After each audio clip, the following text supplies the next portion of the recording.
Hello and welcome to this next video. In this lesson, we're going to get Visual Studio on our machine.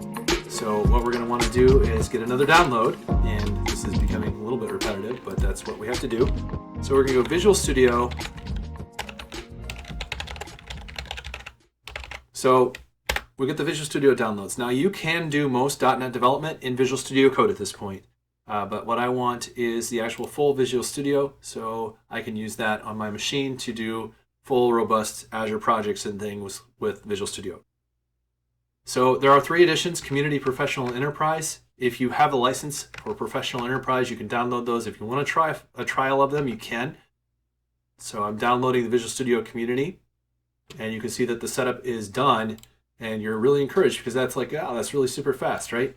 Except for there are a lot of things to do here. So this one actually will take a long time. Again, I'll fast forward the video as I'm doing things, and you can just come back when it's done. Additionally, you may be asked or prompted to log in. You don't necessarily have to do that for the first 30 days, but at some point you will want to use a login. I would recommend a personal email that you also use for your Microsoft Learn profile. Just start grouping everything together there, especially if you're going to go for certifications or different training paths. You'll want to have a landing place where you have your own email. And that also could be associated to an Azure subscription at some point if you wanted to. Even if you work for someone or you have an organization email, I would still recommend doing this one at least on your own. So depending on what you're going to want to install, there are different things to do here. I know that I want ASP.NET and web development, and I want .NET desktop development at a minimum. You're probably going to want to play around with MAUI, .NET Multi-Platform App UI. If you're interested in that, you can get a check. Obviously, everything you check here is taking up more space. You see MAUI's taking up about 10 gigs. So if you don't want to do MAUI today, you can always come back and rerun this. So actually, just for purposes of simplicity, I'm going to skip that today, but you may want to go ahead and get that. I'm also going to get Azure development stuff. I want the Azure SDK tools on my machine. So things like connecting to blob storage or app services, connection strings for, service bus, whatever, things that I might do in my professional development. I need that. Again, if you aren't going to be doing Azure development, you don't need that. Or if you don't know and you don't want to waste your time with it right now, uncheck it. Universal platform development, I would ignore that. C++, mobile development, and desktop development, unless you're going to use C++, you don't need those. If you want, there's a free game development UI that's done by Unity. Really powerful 3D game development. So if you're into that kind of thing, I would definitely recommend getting this at some point. Obviously not today, because again, we're looking at, well, that one's actually not too big, only 1 gig. But you can see that we're adding more and more here. We're already at 11.8, and I've done half the stuff. I do want data storage and processing. Again, this is to do things with SQL Server, so it's just really nice to have. If you're going to do data science, you might want that as well. If you're going to build extensions for Visual Studio, you can do this. We're not doing that, nor are we doing Office, SharePoint, or Linux embedded development. Currently, you can see the ones that I have checked are ASP.NET and web development, .NET desktop development at a minimum. Additionally, optionally, I've done Azure. You could do MAUI and Unity if you want. Oops, Unity. And then definitely you want data storage. So if I was to say at a minimum, I want data storage, I want desktop, and I want ASP.NET. By default, I want at least those 3. So here's the other thing. You can see that those come with specific workloads, but you also have individual components you can add here. So right now we're on .NET 8. If you have any .NET 7 or .NET 6 runtimes, you might install those as well, just to make sure that you can support those. They're likely, if you're in the real world, .NET 6 is still very prevalent right now.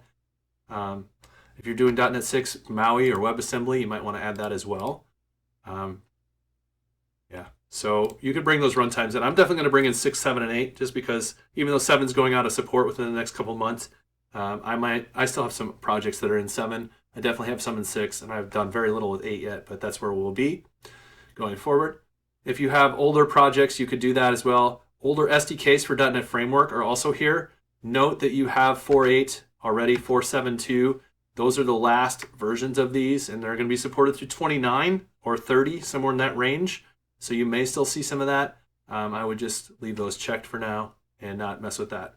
I wouldn't add any additional ones unless you had reasons.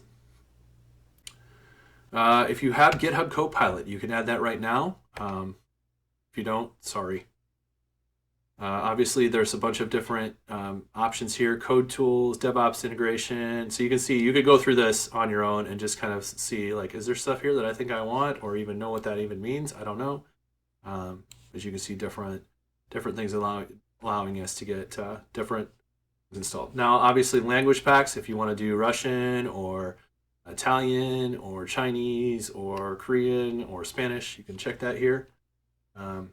You can see, like, over here as well, there's also some optional checks for some of these. So if I decided I wanted WCF, for example, I could check that. I don't want it, but you could.